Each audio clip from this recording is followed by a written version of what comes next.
All right, I'm trusting my audio is working. Everybody can hear me okay? Let me start out by thanking you. It's Friday morning of the final day of the symposium. So really, really appreciative to see so many folks in here this morning. Big topic. I can't possibly cover all the things in this space, particularly as it's emerging fast. But I guarantee I'll show you some things and talk about some things that are definitely pertinent to your own world. I'll kick it off and tell you a little bit about myself. So I did a stint with a small agency in New England, like 100 officers, and then went to grad school in DC at GW to get a master's in forensics, and it was kind of one of those transplants that never left. There was a guy in my program. I was not planning on staying there. Thought I would probably go to work with the feds, and a guy in my program said, hey, we're hiring in Fairfax, and it was a blessing because they were a larger agency, about 1,500 sworn, very technically progressive, well-funded, good area, relative support for the police, a lot of federal partnerships in the National Capital Region.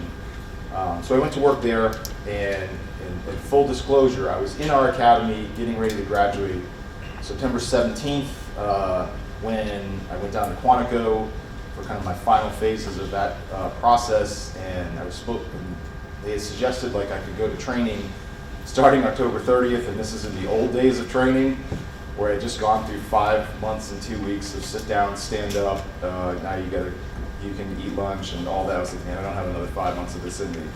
So worked for Fairfax, and then 9/11 happened, and it really changed the trajectory of how I was in organized crime and intel when that happened. So really opened up the law enforcement world in terms of the training, the types of cases we were working on, and kind of galvanized my commitment to the profession, and also really instilled in me the importance of connecting dots, the importance of data, and in the early days of like whatever we could get our hands on for analysis. And I was just always a proponent of tech, so I kind of went to work cases for 8-9 years, went back and supervised investigations, and then kind of took like a lot of turns and was the fix-it guy on some projects and things like that, and then ultimately retired as deputy chief. But my kind of capstone was my last few years. I was over a new bureau dedicated completely to cyber and forensics. So just fantastic people, fantastic work, but really stayed very grounded in emerging tech, specifically public safety technology. And when I came out in 2021 and retired, got picked up by a great firm in DC for about a year, and then said, hey, I'd like to do my own thing, and they were very supportive about that. So I do consulting work, I do government affairs work. I spent a lot of time across the street talking to legislative staff about different technologies that are kind of under threat from some of the bills that are coming. And I do some training for law enforcement. And what I'm going to show you today is some of the things that I talk about quite regularly. We've got to keep it high level, and we'll keep it moving. Because we could really run down some rabbit holes and spend hours on individual technologies. We're going to keep that high level, and we're going to start with kind of like a little brain warm up. So as we go through it today, this is what I'll touch on, and then we'll do the fast warm up. Talk about where AI is already in use in public safety, because my feeling is that what we're not going to see is some necessarily new whiz-bang things immediately come along that solve problems. What you're going to see is integration in existing technologies that we already use. And I'll get to kind of which ones I suspect you're going to see that where it's most prevalent. And then we'll talk about some of the policy things around that and some of the threats to those opportunities. And then as I talk about this, I like to differentiate between that which is what I call an efficiency versus a decision of consequence. So an efficiency is anything that we're using, like just back-end things to like help with conventional administrative functions and make those things work better.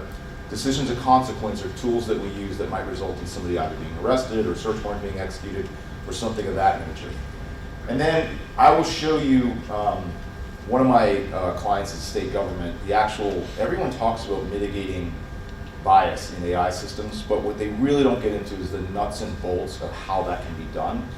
So I will show you the actual methodology that my company's adopted to do that, and how we determine which AI algorithms, specifically for facial recognition, we recommend utilization and why we exclude certain others. And then we'll get into this notion of inscrutability, and I can't spend nearly enough time on this today. So we'll talk about GPTs towards the end. GPTs are remarkable. I think the advent of OpenAI and ChatGPT and some of the other ones, whether it's Bard or Gemini or any of the other ones that are like widely available, pretty remarkable, and it's really forced the conversation to the forefront. But I have significant reservations about like putting police data into these things, although I love leveraging them as a tool for data analytics. If you can anonymize the data and do some other things, I think it's really going to advance analytics as well as just general functions in terms of like staffing configurations and wellness models and things like that. So there's a lot of promise there, but we're really at the outset of that. And I'll talk about this notion of inscrutability that NIST covers and try to make that very accessible and very plain for everybody, so that if you're ever asked about that by a community member on the stand, what have you, you'd have some frame of reference on that. And I promise, I will get into a little bit of like math and the mitigating bias. It will not be painful. I will make that very digestible. And then I'll touch very briefly on just some high-level policy and legislative trends, and I'll make that specific to New York as well. So, quick brain warm-up.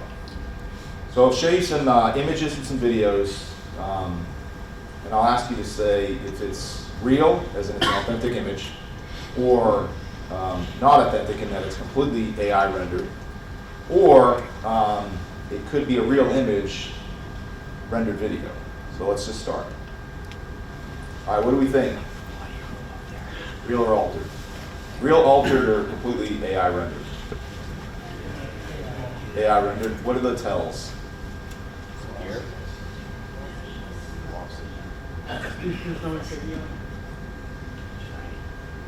Anything else? So that's a completely AI render. That's a mid-journey. How about this one? Crime scene photo. Real? Real. Okay, and animated.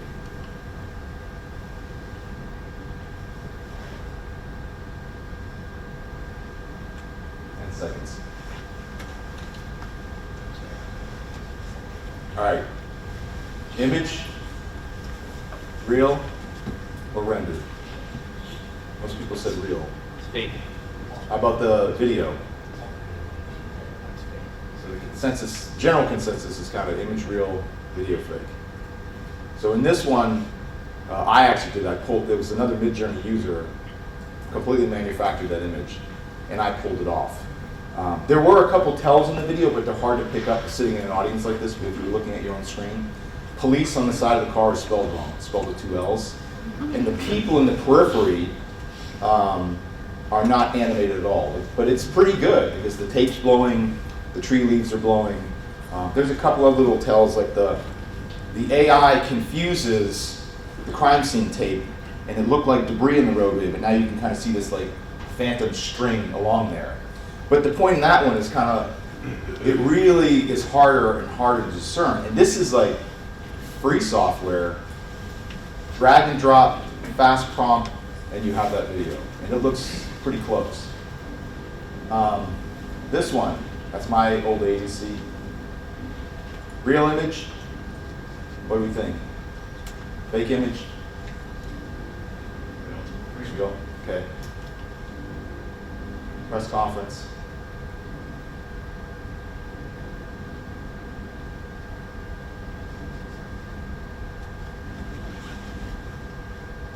So real image, real video. The hands are a tell. AI struggles with hands, and it struggles with eyes when a head moves. And it also struggles with a mouth.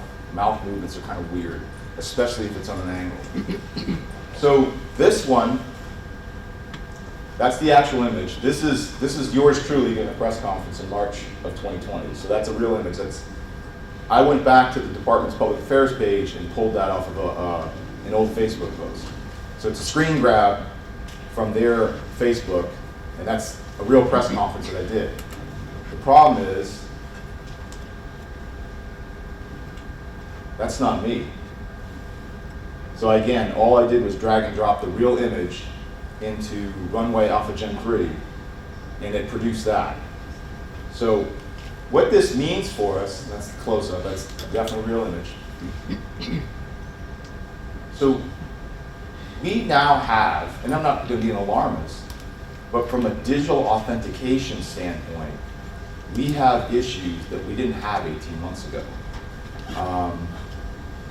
And just that general sense in when we have video of something, can we trust what we see? Can we trust what we're presented? As well as when we bring something to court, proof, things that are presented for demonstrative value are now going to be scrutinized in a way that they couldn't have been 2 years ago or even 18 months ago. And as this tech gets better and is more democratized, because truly for like $10 to $20 a month, you can have access to a suite of tools and manufacture all kinds of stuff. So I think that is going to be a challenge going forward. Here's where we're not getting to, because I see a lot of things being brought forward by industry that are like, it's going to solve this problem, it's going to solve this problem. And policing, law enforcement, analytics, whatever your role is, these things are all high, and everyone knows this from their own experiences. Success in this space is highly dependent upon critical thinking, emotional intelligence. If you've ever worked cases or you've served as an analyst, you know that you've got to hold on to a whole bunch of concepts and thoughts that are at the outset unclear if they're related, unrelated. They're often not linear in terms of how you collect that information. So AI is not going to take anyone's job anytime soon, nor is it going to take away decision making, but I think as a tool, it can help guide in a lot of these places. This is just a little bit of a disclaimer. When I talk about AI, I'm talking very broadly about any kind of capacity for computers to mimic either human intelligence or to enhance our capacities to do tasks that otherwise would be exceptionally time consuming. So think algorithmic processes, and I'm not going to always differentiate between ML and deep learning and that kind of thing. Just a little disclaimer for the purists. So really quick rundown on where we see AI in different places right now. So in Los Angeles, they're leveraging chatbots pretty effectively for what I would call an efficiency, where they're recruiting people in pipeline, and obviously everybody has staffing challenges. Applicants and potential applicants can interact with chatbots 24/7, and these chatbots are handling estimated 35 to 45 conversations a day that they're giving quick answers to: where's my packet, what do I need to submit, am I qualified or am I disqualified for this previous conduct, those kind of things. And where that is really gaining advantage is people in pipeline are immediately having a better candidate experience as applicants because they're kept in the pipeline and they're kept interested and they're having their questions answered. People who work in personnel and applicants aren't coming into a dozen voicemails or 20 emails and needing to get back to folks days later. So it frees up capacity for both the existing workforce that's in that personnel space, and it keeps applicants engaged in the process and gets their questions answered. So I like to cite that as a pretty good utility. The other thing is, in terms of risk, if that system fails, it's inconvenient, maybe it's embarrassing or things like that, but no, we don't have these consequences that the media is going to pick up because the wrong person was arrested or something like that. So in terms of barrier to entry, a little bit lower of a risk. Toronto Police Service had an issue where dispatchers like law enforcement, they're short too, and they were getting inundated with parking complaints. So like, especially like a Monday morning, people come out, there's somebody either blocking the driveway, they get to their location of work, there's vehicles parked in spots that aren't supposed to be there. So they get clobbered with these parking complaints, and what they found was they were concerned that the community would be annoyed when they called and got a bot, but what they started to do is triage parking complaints because if you give it a parking complaint, it's kind of rudimentary information. It's like vehicle description, location where happening, last time observed. It's fields that are easy to populate, and that was directly integrated into their CAD. So instead of waiting for a human dispatcher to pick up these calls and people are on hold for 45 minutes and they're pissed and they hang up and that kind of thing, the parking complaint gets immediately reported, goes into queue, and patrol officers were picking it up like, oh, I'm close to that, I'll grab that. or it's like automatically assigning for disposition. So that was another good utilization of bots that the community ended up being pretty pleased with, and they realized some unintended efficiencies there in terms of they thought, well, they'll still be handled at the same speed. They actually found that their parking complaints or their parking calls for service were actually handled faster by using bots. Natural language processing, not going to cover this today, but there's a lot of emergent applications. Probably one of the bigger ones is there's a school of thought where a lot of agencies now wearing body-worn cameras, and the belief is, well, we only ever look at the footage when there's either a complaint or a critical incident or something like that. And in between all those, there is this huge swath of audio that is available that is comprised of employee-citizen interactions. So there are companies out there, and this was kind of born out of the financial sector, out of, again, kind of that bot and NLP, where they look at and they try to ascribe sentiment to it, where they look at like, what is a favorable interaction? What is a model interaction? And the NLP will try to pick up on if there's profanity, if there are racial epithets, if there is elevated tone. Some of this is better than others in talking to agencies that have actually piloted some of this. I won't like give any attribution to specific vendors. Some they find is too general. It's almost like those early identification systems where they're overly flagging conduct for review. Others they find it's like a little bit more pure, a little bit closer to transcription and that kind of thing. So just know that this is probably something you'll hear more about. There's an interest in using NLP for, if you go in and do an interview, cataloging that interview and then going back in and looking at like, okay, where were what types of, like almost like your notes on steroids, where you can take multiple interviews done by multiple investigators and then literally compare notes in the software. So there's a belief that may work. And anyone that's worked dope, gangs, organized crime, or came out of a correctional setting, you know that a lot of times we're using NLP on the phone systems, even going way back, where we would flag certain words, terms, nicknames, and if that showed up on a call, it would send it for human review. I will talk a bit about algorithmically assisted processes, so performing tasks that are otherwise difficult or impossible to perform for people. And I'll get into some specific ones. And then I'll differentiate. When I say machine learning feedback, what I mean is, an example would be in facial recognition, you put a probe image in, and it gives you a gallery of candidates, and it'll give you a computational score, and then you as the user might communicate back to the algorithm like, hey, this is the more likely candidate or what have you, and it reinforces how the algorithm works. And there's other technologies like that as well, where the system user is actually reinforcing how the algorithm functions. And there's obviously advantages and disadvantages to that. And then we'll talk about GPTs at the end. And we're not going to go way down all the rabbit holes and show you all the different functionality you can do. That's a block for another day. But we'll talk about, we'll equip you to speak a little bit more informed on how they function and both the advantages and limitations and how they produce their outputs. So I just touched upon algorithmically assisted processes. So if we look at ballistic identification, automated fingerprints, automated license plate readers, and facial recognition, we would look at that and say, okay, functionally those are really different technologies, right? In terms of practically what they do for us, and also how community members, legislators, even our workforce tend to accept these and leverage them. However, if you get into the tech itself, I would submit to you that all of them are based on a couple similar premises. And I'm going to talk about ballistic identification, LPR, and face rec. AFIS, I think most folks have been around for so long you're really familiar with. But if you look at that, all of these are, in the case of, not LPR, because license plate readers are designed to be seen, but the other three are basically taking microscopic 2D, 3D images and taking the images, and for LPR you're using like either computer vision or optical character recognition or a combination thereof, coupled with software that checks against your hot lists and your databases. And what it's doing is taking the digital image and making that with software into a template. In the case of faces and fingers, it's biometric. In the cases of cartridge casings and license plates, it's mechanical.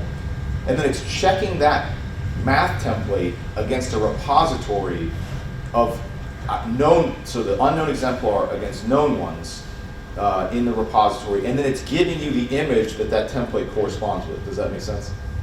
So while these are very different technologies, their functionality is kind of rooted in the same systems. So, and I'm not going to go way down this rabbit hole either, but just we always need to be mindful of any system, particularly any algorithmically assisted process, starts and ends with the quality of the data that's in it.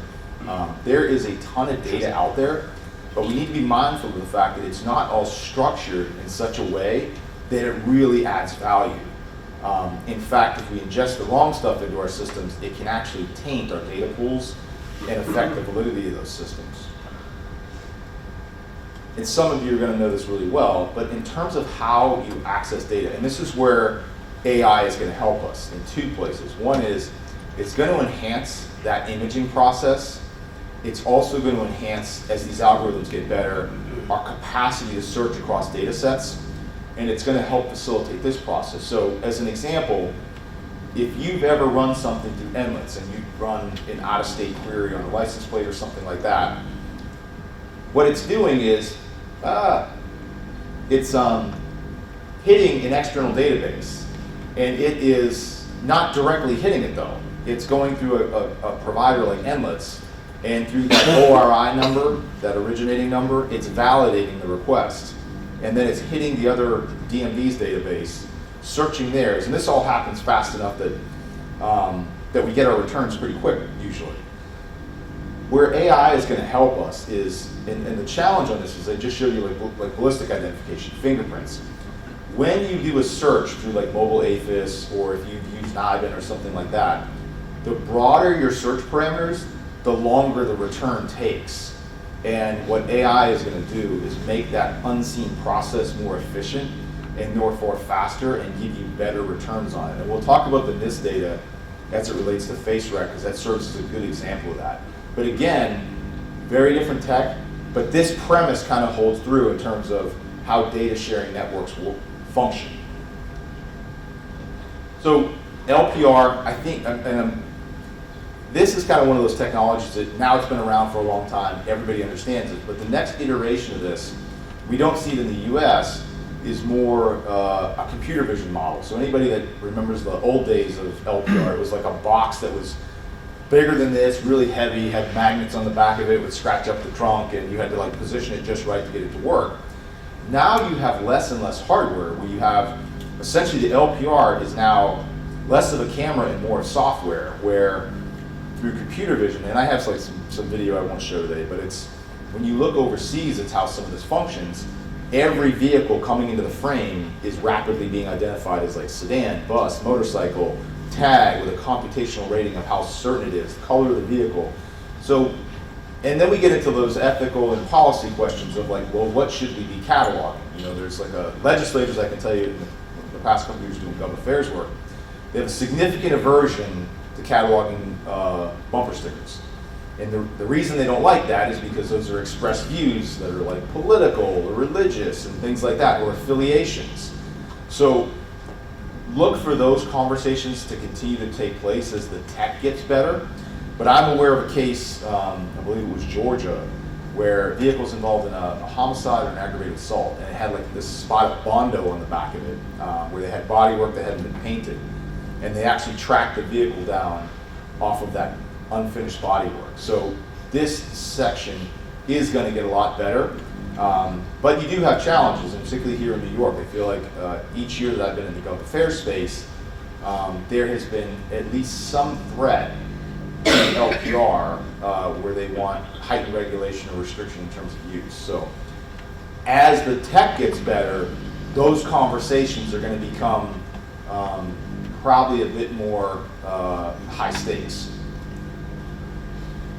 Two things from a policy standpoint that definitely come up all the time are your data retention periods. My agency, when we first had LPR, admittedly, we did not have like a true purge window. So anything passively collected just stayed in there. We were then sued by a resident who was coached and worked with the ACLU, and what that ultimately came down to in Virginia was, does our system, is the tag PII?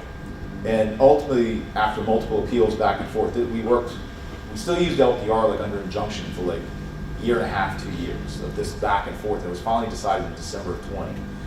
But really what it came down to is that the tag is a piece of metal on the outside of the vehicle, non-attributable to any particular human being. And what we learned from that was, we don't ever have our LPR system run the driver or registered owner or anything like that. It's just whatever's in the hot list, and we specifically bifurcate it to keep that insulated, despite the fact that now the tech is good enough that you could easily run everything that comes by a fixed point.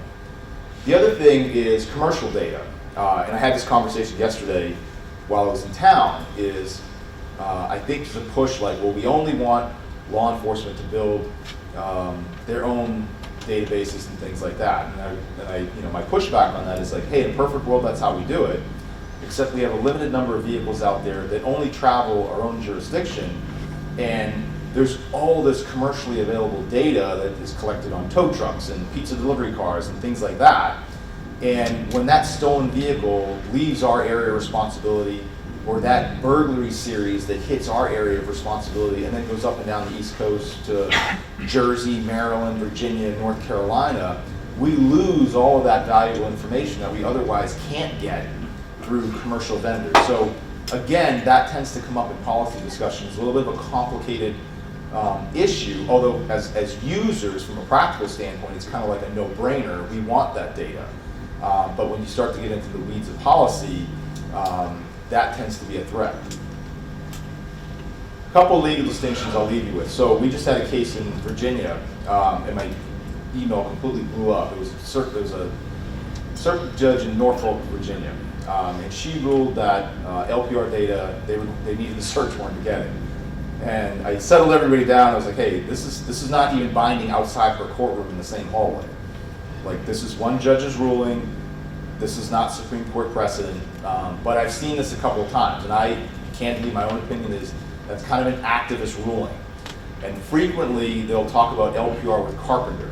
So Carpenter, as many will remember, that corresponded to cell site location information. What I really want to leave you with is this one thing right here. In Carpenter, for the period that they were collecting data points as the location, and what the Supreme Court said was this phrase, where GPS, in the Jones case, which came out of DC, and it involved deployment of GPS for tracking the subject, and cell site location information, that those types of technologies can enable a form of persistent, automated tracking of a targeted individual with such detail and scope that those techniques constitute a search. Carpenter, they averaged over 100 data points per day for the period that they collected that information. When you look at LPR, if we went out and acted with complete abandon for the Constitution and deliberately tried to set a dragnet, you could not accomplish that level of persistent tracking with license plate readers. License plate readers, in terms of like those who oppose their use, frequently lump LPR in with like the Carpenter's decision or the Jones decision. And these are your talking points. LPR captures a vehicle's location at a single moment in time, maybe direction, maybe speed. It's an anonymous characteristic of the vehicle. A consumer has to go out of their way to pay extra to make the characters on that license plate specific to them, or do anything to personalize it, like their alma mater or their job or what have you. And then from a system standpoint, we always want to set our systems up so that that information is not automatically attributed to an individual without otherwise tapping into databases that are restricted and regulated. Talk about ballistic identification. This is from Major City Chiefs, 2019 to 2021. But it's still pertinent, and you're seeing, like giggle switches, like 3D printed modifications for Glock that can turn your basic handgun into a machine gun, and then personally manufactured firearms. Question for the room: is it illegal to 3D print a firearm and own it? No. No. When does it become illegal? It's not registered. When you sell it.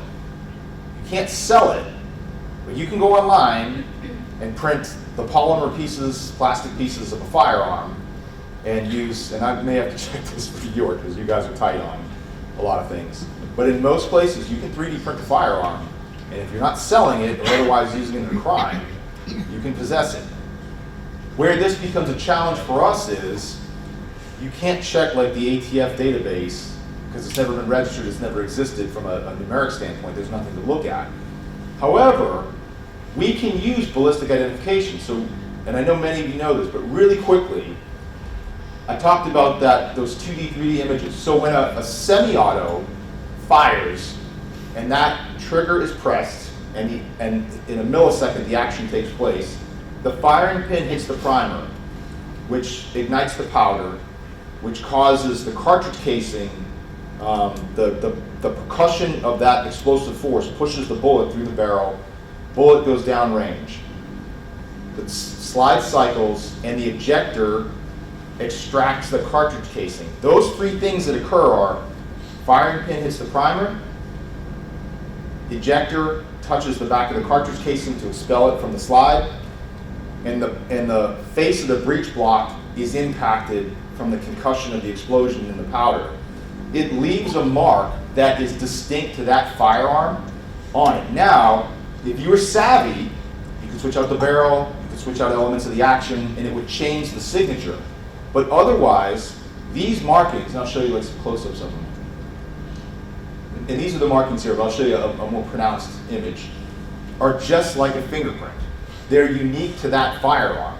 And from putting together the 2D, 3D image, you then get the template and you can search against the repository. When we first adopted this, it was like one of those like, oh, because we had one of those weird shootouts where like, thankfully nobody really gets hurt. Like one guy gets hit in the calf, but there's multiple people shooting at one another in a parking lot, and it's kind of a crowded place at bar closing. And we submitted those cartridge casings, and what we found was one of the firearms is used in a shooting in DC, one of the cartridge casings was linked to a shooting in Maryland, one was linked to a shooting in Richmond, Virginia. So you start to establish these links, and the next evolution of this is obviously like linking actual firearms. So these systems, this is they're called snails because they're based on that spiral. You can see the little snail logo. It's the Fibonacci spiral for those that are geometry fans. And basically what you're doing is you're firing the round in, and as the bullet goes in, it's losing energy in this spiral, and then it's getting deposited in this water.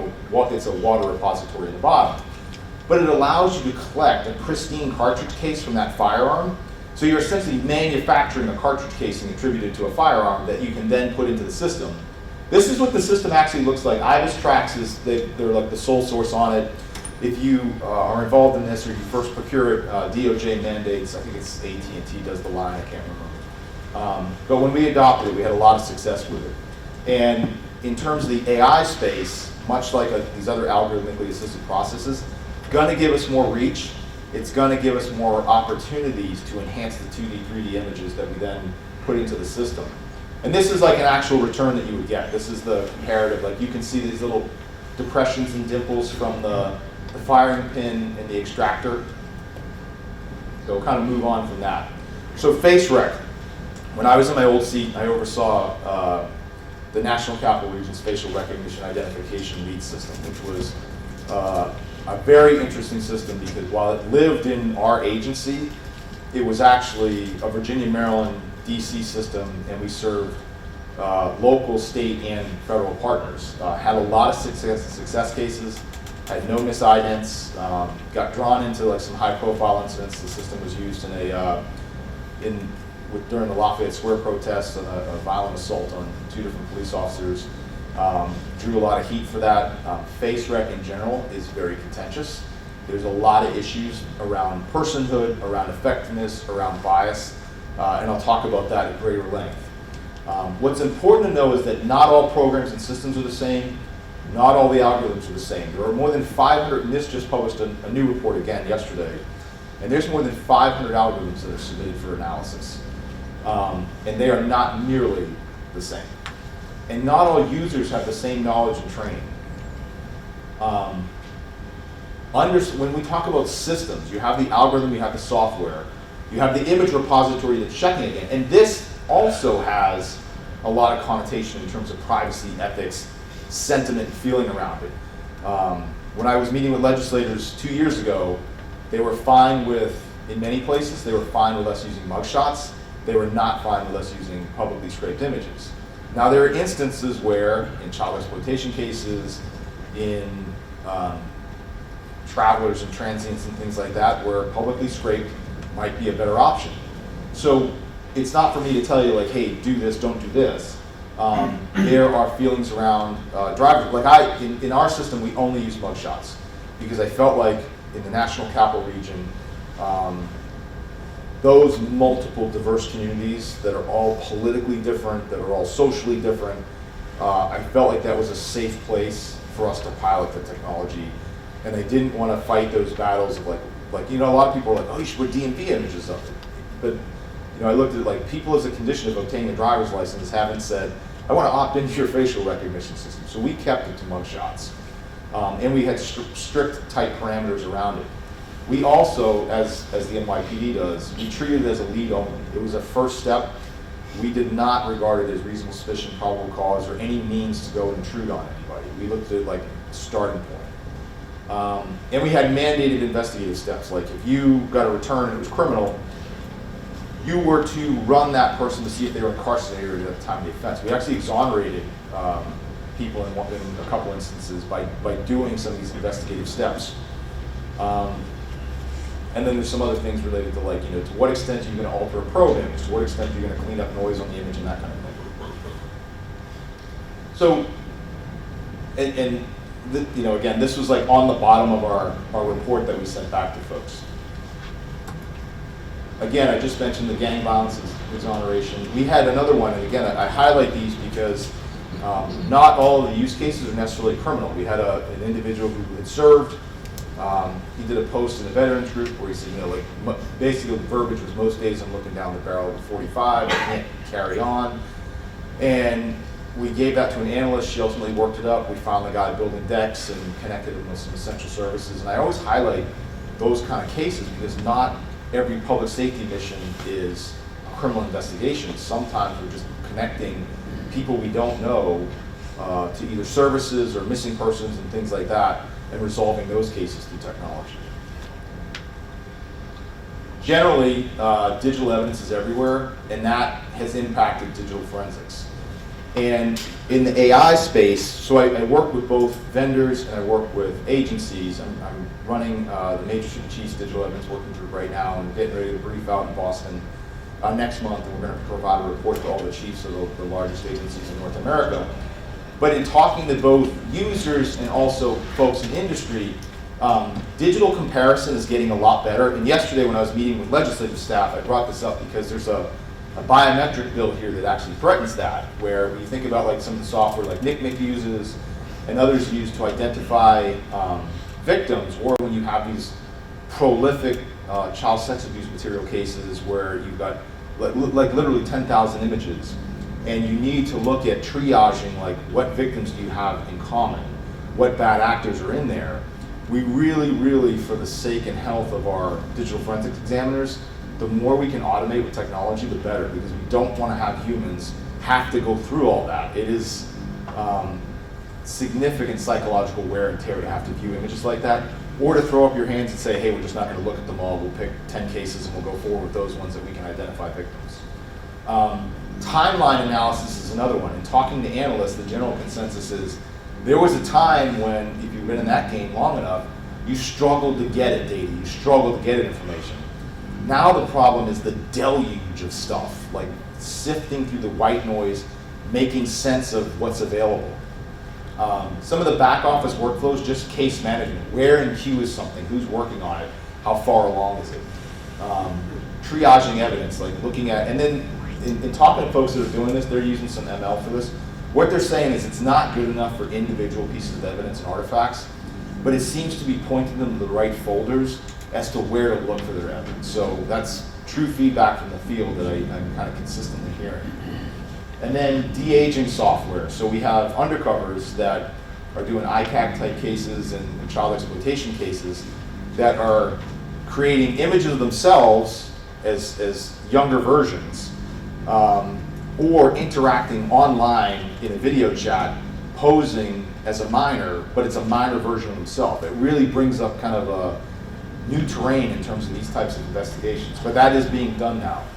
And then I mentioned interview synopses. This is another thought where there's some potential utility in terms of making sense and working through all this digital evidence that in many respects we're kind of drowning in a lot of places.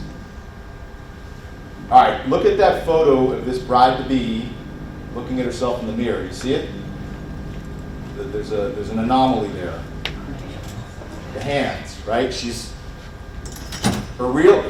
standing like this. She's got her right hand at like her waist, and her left hand is down. In that mirror, she's got both hands here. And in that mirror, she's got both arms down. And I like to highlight this because there's nothing that's been done. This isn't deliberate, it's not Photoshop or anything. But it really speaks to how digital images are created. Unlike a 35 millimeter that sears through light onto film what was happening in that moment, what digital technology does is it takes multiple frames, multiple instances of what it saw, and pieces that together and stitches it together in milliseconds to render the best image. Well, the software doesn't realize this is one human being standing in the mirror. So this was the best image that it captured of her in the mirror. That was the best image that it captured of her in that mirror, and this is the true image of her at that moment. So I bring this up because in our world, let me jump to where this is body-worn camera footage. And I'll show you the larger image of this. This individual is standing at 32 feet. So you see the cones, 7, 12, 22, 32, 42. This is as viewed through a chest-mounted body-worn camera. This is as viewed through a 50 millimeter fisheye, which more mimics human perception. So why is that so pertinent? When we look at like a use of force investigation or something, we've got to answer these questions. This is what a person is likely to see, and this is like the true perception of distance. This is at about 14 to 15 feet from the lens. So 14 to 15 feet standing from somebody. This is what we're going to see on a BWC. So in terms of perception and community reaction, if you've got an edged weapon back here, right, this is what the person's experiencing. From a perception standpoint, this is an obvious threat. Whereas someone who's less learned about force encounters is probably going to look at that and be like, what? Like, the guy wasn't even near you. Why'd you shoot him? Or why did you do X or Y or what have you? So I show this to you not to make you nervous, but more to differentiate that when it comes to video, AI does us a lot of favors in terms of how we see images, but it affects a lot of things related to fluidity, motion, distance, timing. And we just need to be mindful of that. And when you look at like these televisions that are available now that are like in 8K, they aren't really 8K because they're more scaled up like 1080p or what have you. Fast motion, these enhanced images, what it's doing is software, and it's where there are pixels missing, it's filling in pixels, or it's predicting where it goes. And what it does for us as viewers is it gives us a smoother representation of motion or fluidity. But what's actually happening in order to enhance our experience in terms of visual is it's changing the true images in an effort to give us something better to look at, which is fine for watching, sports and cars and action movies at home, but it can be problematic in criminal justice settings when we are making determinations of what people did or didn't do based on distance, timing, fluidity, and motion, and that kind of thing. All right, let's get into the bias mitigation. So first thing we have to declare, bias occurs without discriminatory intent. And when I talk about bias, what I mean is the predisposition that systems have to yield certain results or performance issues where the system performs differently for one group versus another. So we have to put that on the table because we can't address what we don't detect or we just don't acknowledge. And it's important to have this conversation. And the reason I like to point out that bias occurs without discriminatory intent is as soon as you start talking about it, it's kind of triggering. People are like, feel accused, like they're racist, or they're biased, or they're going to be victimized. You need to have a very objective conversation about the physics of light and imaging and that kind of thing, and then look at the technical capability and limitations of these tools so that we can make smart decisions with respect to that is put out there for practical use, or that which should not be. So the NIST AI framework was published in January 2023. Of all the things out there, I like this as a pretty objective reference with respect to some of the counsel that it offers and some of the strategies. In the couple years that I've been teaching and lecturing on this topic, what was very affirming for me is the same 3 sources of bias that I always talk about are the same 3 sources of bias that NIST talks about. So I've adapted their language because I wholly agree with this. So computational and statistical bias is what you'd expect. That is when an algorithm is trained with an insufficient data set. So let's imagine facial recognition. If you train an algorithm on data that was only representative of one race, ethnicity, it would get notably better performance among that populace and decreased performance among those who were left out. Human and cognitive bias is kind of what you'd expect, and there's 3 that I'll point out. Automation bias, that it occurs a lot in aviation. And I was recently talking at the FBI Academy, and I said, have you ever gotten directions from your phone that you looked at and were like, that doesn't seem like the right way to go, and went that way anyway? And people kind of laughed, and I was like, why do you do that? And this guy chimed in, he goes, because I just presume Siri's smarter than me. And I was like, it's such a pure answer, because that's exactly what happens. And what it really is the tendency, and it happens in aviation mishaps, is to over-rely on information that comes from a computer or instrumentation or something like that, because we give systems deference like, it's so advanced, it's got to be smarter than me. And we fail to scrutinize what we're presented with. Implicit bias are those inherent either prejudices or predispositions that people have, that everybody has, that we either are cognizant of or not cognizant of. Confirmation bias, this happens a lot in healthcare. So I'll give you the healthcare example first. You go to a doctor says like, oh, you got a whatever, like this ailment, but you should get a second opinion. I'm going to send you to my colleague. Well, by the time you get there, the colleague has seen the notes, these 2 are cordial, they're professional colleagues. Are you as likely to get an objective diagnosis as you would have walking in off the street, having this person never seen you before? Or is that second doctor more likely to be like, yep, that's what you got? So in our setting, confirmation bias, and this is why I don't love a detective working a case necessarily doing the forensic process that aids in that investigation. So if you're working a half a dozen robberies, though anybody that's worked a series knows like that becomes the bane of your existence. You're like, man, I got to do something with this. And if you encounter information, let's imagine it's facial recognition, where you're presented with a candidate and you've worked a case on that person before, so you already associate them with robbery investigations, and you're like, oh, that's going to be our guy, right? You fail to scrutinize that because it confirms information that you're already predisposed to accept as valid. Systemic bias is when users put data or information into the system on the back end that taints your data pool. So let's imagine, we'll go back to face rec. I'm not picking on face rec. It just provides us good examples of bias in AI systems that we can point to, that we could potentially mitigate quite easily, and that occur again without necessarily discriminatory intent. If you have insufficiently lit images, or you have, this doesn't really lend itself. If I stand under this, right? So I'm getting this light, but this light is casting a shadow on me. The area here that's not as well lit under my lip, my nose, my eyes, creates a difference in terms of the pixelation of the image, which is what the template is based on. For me, and I've done this, if you zoom in on my face, you're going to get pinks and beiges and things like that. For a person with darker skin, those shadows are more problematic because it eliminates that pixelation. And when a biometric template is created, there's not sufficient data points to make as accurate a template. So again, no one's doing something deliberate or wrong. But if we're not mindful of having diffuse light from all sides, we can be putting images into a system that are then affecting how that works. Add to that that we might be impacting a populace who's already had issues in criminal justice where they're marginalized or historically overrepresented in jail populations or what have you, and now you've got this narrative like, hey, that technology is inherently bad.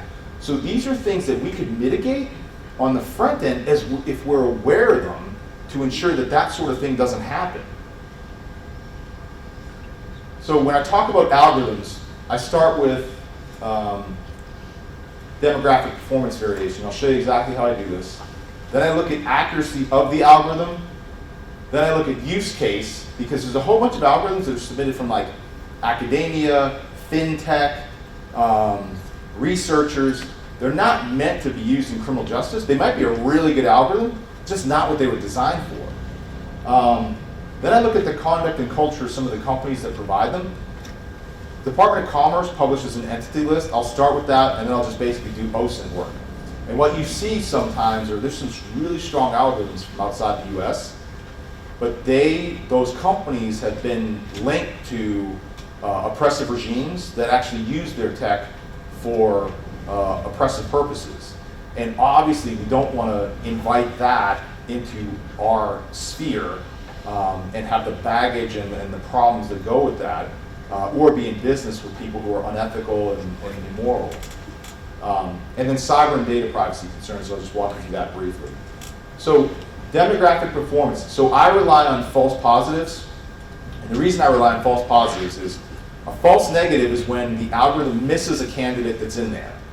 A false positive is when it misidentifies somebody as the wrong person. And the reason I use false positive instead of false negative is false negative is a miss, that's problematic. False positive has the potential to yield harm because the wrong person is identified as a potential candidate. This is Corrado Gini. Anybody that ever studied economics, this is the only complicated thing I'm going to get into. But I promise I'll make this very digestible. He's an Italian. He died in 1965. He was an interesting person. He was like Italian in World War II, like socialist. But he was a statistician, an economist, and he developed this thing called the Gini coefficient. And it was a measure of inequitable wealth distribution, a 0 to 1 scale. So if everybody's got exactly the same amount of money in an entire country, you'd be at a 0.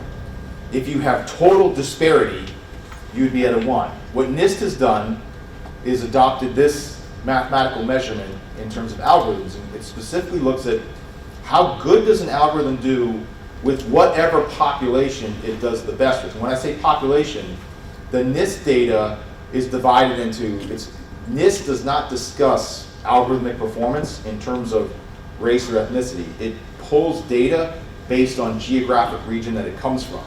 So you have seven primary sets, and like each has like 10 or 11 subsets. So you got like 70 to 77, and don't hold me exactly to that. But the point being, you might see like 35 to 50-year-old Eastern European male, or you might see 50-plus-year-old West African female. So when you look at the data, that's how you see it. You're not seeing it in terms of like social terminology that we might use to otherwise express related to race and ethnicity. What it looks at is what group is it doing the best with versus which group does it perform least optimally with. And then to what extent is that difference there? How statistically relevant is it? So I use that measurement to eliminate probably 25% of the algorithms just from Go and take those off the table. Then I transition to accuracy. So if you look at the NIST data, and they just published a new report yesterday, you will see two things. And I know you can't read it from back there, but you'll see like data set checked against, or data set checked against, and you'll see multiple data sets. What I did was I actually hired a data analyst, and we kind of went back and forth, and we created this tool in Power BI so that we could pull in real time, we scrape from their API, and then we look at, okay, if we want an algorithm to be, and we want the algorithm well-rounded and accurate. We want it 98% accurate across So the one-to-one, when I say one-to-one, that's kind of like a verification. That's like, is this image of me? A one-to-many would be I take an image of me and I put it in and I look for the needle in the haystack. One-to-many is more challenging. So I look for algorithms that are greater than 98% accurate in the one-to-many in 3 of the data sets, and algorithms that are greater than 98% accurate in 5 of the one-to-ones. And using this kind of slide rule, we can see in real time, like when we make these public policy decisions, how many we're left with. So we filter down from 500 plus algorithms to like 30 or some odd algorithms that we think are the most accurate, the most prone to demographic performance variation, and the most suitable for criminal justice. Because the next cut, if you will, is conduct of partners and vendors. And I had already kind of alluded to this, that when you look overseas, there are companies, and these are the two ways it's phrased, complicit in the utilization of technology, where they kind of look the other way at what gets done with their tech, or they are overt collaborators, where they specifically develop tools for oppressive regimes to accomplish objectives that are completely inappropriate and immoral. So we obviously don't want to be doing business with any of them.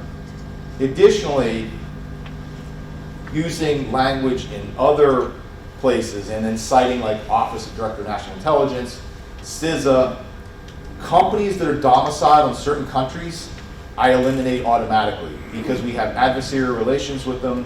They've engaged in cyber espionage against us. So we don't want, you can't really use software and take it out of the box and now it's yours. You've got to make it available to the developers for updates, patches, things like that. The problem with that is we have to allow executable files across our network. So no matter how good technology is, that vulnerability just can't be mitigated. So we just eliminate that from a cyber standpoint. And that gets to be dicey because obviously we're saying like, hey, you're not going to do business in this state or where have you. So that needs to be very defensible. So a lot of times I try to go to federal sources like the entity list and OSINT stuff that's very verifiable to make that proclamation. And I've not had any problem with that yet, but I'm still waiting to be challenged on that. Key takeaways for all AI systems: accuracy is paramount. When we do a system, we've got, and I know I'm coming up on time, that utilization has got to be iterative. We've got to be continually enhancing those systems and continually looking at our guardrails. Got to be mindful of what we meant to use it for. You get that little scope creep when it comes to new stuff. And then just that people are part of the system. They come with, they've got to be trained, they've got to have level set expectations. We've got to address any kind of biases, any kind of deficiencies in utilization and expertise. Getting tight on time, but I want to just run through GPTs. So ChatGPT, I want to emphasize this. The info it gives you, and I'll hang out afterward for questions. I think we got 30 minutes before the use of the room. It's giving you information based on language patterns, not actual knowledge or awareness. But it is presented in such a way that's really compelling because it's conversational, it's quick, it's articulate, and we have to be mindful of that. So where this is a challenge is, like we've heard this term hallucinations. This is basically like where it sort of like manufactures information or it gives you wrong information. And in legal space, this is particularly problematic. It will cite case law and policy that doesn't exist. So like if you're going to use a GPT, consider using Perplexity and don't copy paste into anything. I like Perplexity because it gives you citations and it gives you hyperlinks. So you can actually go look at the source, and what you find is sometimes that source is not one that you want to necessarily cite. Other ghosts in the machine. Back in December of 23, there was like a kind of a little dust up over, people were saying like, hey, if you give me a more thorough answer, you will get a big bonus, or you will get some monetary incentive. And what they were finding was it was giving better answers. And OpenAI was like, it's not really happening. They must be prompting into greater detail. And then some other people theorized, like, well, maybe it's just picking up on the fact that in large language models, it knows that a big bonus is a benefit or an incentive. So the point being, it's one of those wonky things that's like no one can really explain. Like, well, why did it do that? Let me just get to, so one thing that might be an alternative to that would be like retrieval augmented generation. You'll start to hear more about this as RAG. So let's say you're building a system for your agency and you dump SOPs, general orders, command staff memos, what have you in there. But you don't want it to just be limited to that. So you want it to connect with the outside world. Well, you don't want it to just be routed to anywhere on the internet. So maybe like you have an agreement with LexisNexis for legal stuff. Like you could direct where in the internet it pulls more information from. So it's just more constrained, it's easier to update. Now there's cost to that, but it's maybe a safer way to leverage GPTs in the workplace. It's also can be closed. Like what we don't want to do is put victim information or otherwise sensitive criminal justice information into a GPT because we've lost control of it. Again, that ambiguity raises questions related to fairness and equity. Let me get to this because I want to show you this. This is a very rudimentary sketch of how GPTs work. You have your input, like your prompts, and whether it's like an image or text, it's going to hit different sources to generate that output. So maybe this is an output that is favorable that we expected or wanted, but it might do this, and it might give you something that's a little bit off or a lot off. Or it might give you the same answer. The problem is, and this is this notion of inscrutability, is the folks who develop this, the engineers who create this, I'm close. Okay. They can tell you how this works, but nobody can really tell you exactly what's hit and why this yielded what it did. So, very last thing for you guys. I'm going to jump to New York. 2 things to look for in the next legislative session is the prohibition on biometric surveillance. I think that's going to be an issue for you, and that's going to be a conversation that you want to meaningfully engage in. And then the Loading Act, legislative oversight of automated decision-making in government. Not a bad idea to regulate this, but the challenging areas are you're going to have to do impact assessments. Not readily clear who would do that or how those would be performed. The Loading Act has passed, so this is going to the governor for final determination, whether it's veto, signature, or amendment. If you're not paying attention to this, go to your Legiscan and follow this issue. And if you're working here, ensure that you advocate for yourselves, because these are really important conversations that you need to be in. So just in closing, again, Friday morning, end of the conference, I want to thank you for spending time with me. Hopefully I've offered you something or a different kind of way of thinking about some of this stuff that's coming, some of the stuff that's coming down the pike, how we can leverage tools, how we can have paths to meaningful utilization in a responsible and ethical way, and some of the policy things around this that we need to both be thinking about, and the legislative things coming down the pike that we need to be attentive to and hopefully engage in those conversations in a meaningful way that gives us opportunities to use this tech without having it stripped away because people are afraid of what it's going to do. So my thanks to all of you again for being here, and safe travels if you're heading home today.